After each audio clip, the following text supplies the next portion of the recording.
Hello students, I hope आप सभी अच्छे होंगे। कल हमने अनसोल्ड से क्वेश्चन नंबर 4 का क कराया था आपको, जो कि 3 मार्क्स का था। आज हम इसी अनसोल्ड के इसी पेज से क्वेश्चन नंबर 5 का क कराएंगे, जो कि आप देख रहे हो 4 मार्क्स का है। सेम क्वेश्चन है, लॉन्ग क्वेश्चन में से टाइप के क्वेश्चंस आपको मिलेंगे। सबसे पहले हम क्वेश्चंस को रीड करते हैं। एक कार्बनिक यौगिक A सल्फ्यूरिक अम्ल की उपस्थिति में एसिटिक अम्ल से अभिक्रिया करके एक एस्टर B बनाता है। A मंद ऑक्सीकरण पर C देता है। C 50% QH विलयन के साथ अभिक्रिया कराने के पश्चात तनु HCl से अम्लीकरण करने पर A तथा D देता है। A, B, C और D की पहचान कीजिए और रासायनिक समीकरण भी लिखिए। स्टूडेंट्स, आई होप आप सभी ने अनसोल्ड खरीदा हुआ होगा। तो आप अनसोल्ड का जो है पेज नंबर 145 देख सकते हो, अगर किसी को वीडियो में क्वेश्चन सही से नहीं समझ में आता है। दूसरा, मैंने जो अनसोल्ड लिया हुआ है ये फास्ट ट्रैक का है और काफ़ी अच्छे क्वेश्चंस हैं इसके अंदर। आप भी इसे मार्केट से परचेस कर सकते हो। अब देखिए, इस क्वेश्चन को करने का जो तरीका है, हमने कल भी आपसे कहा था कि सबसे पहले हम इस क्वेश्चन को करने से पहले एक रफ चार्ट बनाते हैं। क्वेश्चन हमें क्या कह रहा है कि कोई कार्बनिक यौगिक A है, ये एसिटिक अम्ल CH3COOH, किसका सूत्र होता है स्टूडेंट्स? एसिटिक अम्ल का। ये जो है सांद्र H2SO4 की उपस्थिति में दिया है ना उसने, सल्फ्यूरिक अम्ल की उपस्थिति में। और सल्फ्यूरिक अम्ल हमारा क्या होता है? Concentrate H2SO4। इसकी उपस्थिति में क्या दे रहा है? यौगिक B, और यौगिक B क्या है? एस्टर।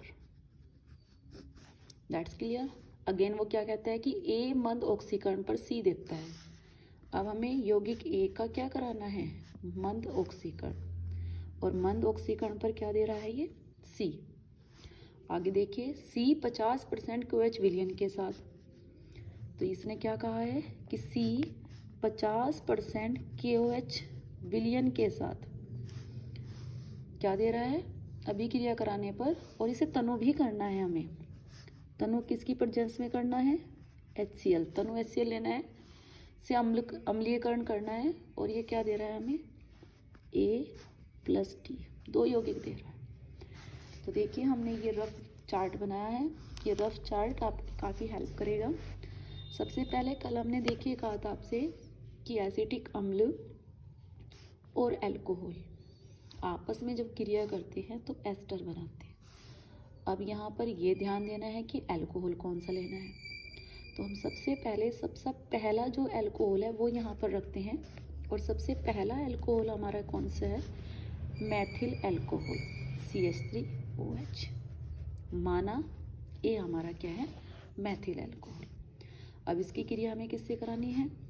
एसिटिक अम्ल CH3COOH। किसकी उपस्थिति में है ये? सांद्र H2SO4 की उपस्थिति में।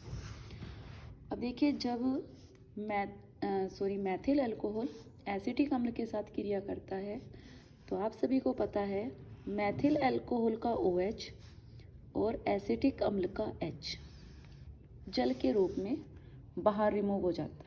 बच क्या गया हमारे पास? CH3COOCH3। तो CH3COOCH3 और प्लस H2O। मेन प्रोडक्ट क्या बना है हमारे पास? CH3। CH3 का क्या नाम है? Methyl. And CH3COO acetate.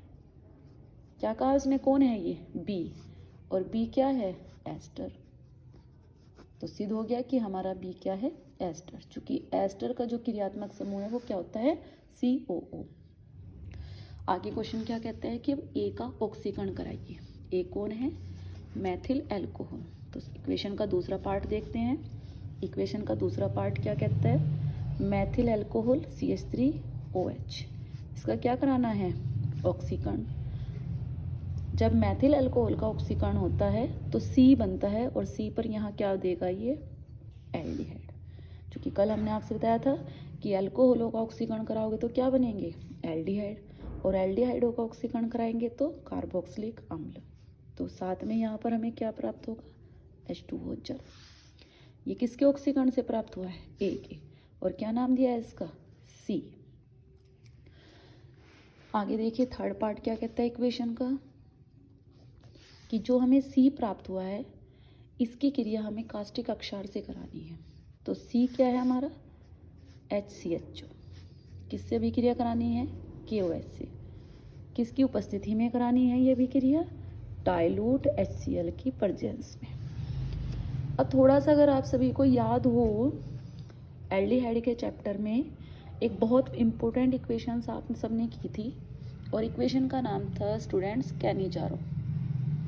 Cannizzaro अभिक्रिया। क्या थी अभिक्रिया? कि जब अल्फा हाइड्रोजन विहीन एल्डिहाइड, कौन सा एल्डिहाइड लेंगे इसमें? अल्फा हाइड्रोजन विहीन। और अल्फा हाइड्रोजन में अगर हम एलिफेटिक की बात करें तो फॉर्मेल्डिहाइड है, और एरोमेटिक की बात करें तो आपका बेंजल्डिहाइड है। तो यहाँ पर कैनिजारो अभिक्रिया में क्या होता है कि अल्फा हाइड्रोजन विहीन एल्डिहाइड जब कास्टिक अक्षार के साथ अभिक्रिया करते हैं तो इसमें दो यौगिक बनते हैं। एक यौगिक तो ऑक्सीकृत होकर के अल्कोहल बनाता है और दूसरा यौगिक क्या बनाएगा इसमें? जो भी आपने इसमें जो है पोटेशियम लिया है तो पोटेशियम का फॉर्मेट, और अगर आपने सोडियम लिया है तो सोडियम का फॉर्मेट बनता है, लवण बनेगा। एटलीस्ट हमारा कहने का मतलब आपसे ये है। तो देखिए सी फॉर्मेल्डिहाइड है, लेकिन इस अभिक्रिया को ध्यान में थोड़ा सा और लेके आइए। इस अभिक्रिया में ये भी है कि कैनिजारो अभिक्रिया में जो एल्डिहाइड होते हैं उसके दो अणु भाग लेते हैं, इसलिए हमने स्टार्टिंग में क्या लगाया? 2। इसका एक अणु तो किस में ऑक्सीकृत हो जाएगा? एथिल अल्कोहल में, और दूसरा अणु क्या बनाएगा? पोटेशियम का फॉर्मेट। तो उसने क्या कहा है कि ए प्राप्त होगा। ए क्या था हमारे पास? अल्कोहल, इसलिए हमारा ए बन गया अल्कोहल। और दूसरा उसने क्या कहा था? डी बनेगा। डी क्या बना है हमारा? Potassium format. That's clear. Equation balance देख लेना है क्या? 2 हाइड्रोजन यहाँ है और 2 यहाँ, 4 और 1 5। इधर देखिए 3 4 एंड 1 5। 2 ऑक्सीजन हमारे पास यहाँ है और एक यहाँ पर है। 3 ऑक्सीजन है हमारे पास, इधर भी 3 ऑक्सीजन है। सभी आपके जो है इक्वेशंस बैलेंस है।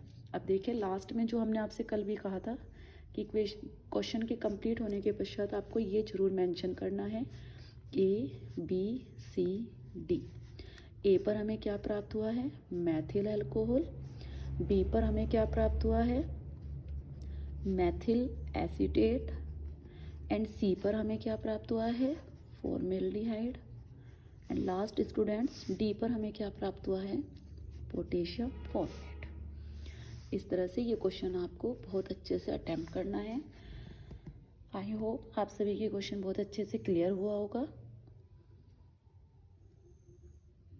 Thank you and have a nice day.